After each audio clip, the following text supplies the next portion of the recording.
Но като господин Гаджев и аз искам да изразя своята благодарност и адмирация към всеки един от вас, който успя да отдели от времето си и да е тук. Адмирация за всички вас. Искам единствено да кажа, че моментът, в който държавата ни се намира, е наистина много критичен и за това ще отправя своя призив към всички.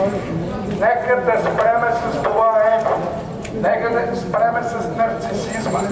Нека да не се вплеждаме един в друг, кой е по-заслужил, кой е по-знаещ и кой е по-нужен. България е на всички ни. Запомнете го това. България не е нито на Нелевски, нито на Росен Миленов, нито на Величие, нито на Възраждане, нито на която да е политическа партия, гражданско сдружение, обединени инициатива и така нататък. България е на българските граждани и за това всички доедихте такива трябва да сме рамо до рамо в битката ни да се противопоставяме на тази паразитна скам, която е владяна на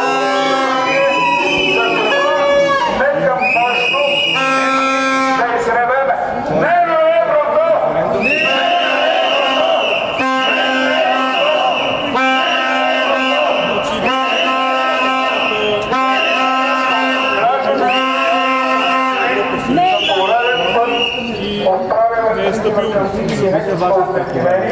Нека сме едини, защото само когато сме обединени, едини имаме шанс да успеем. Благодаря ви още веднъж.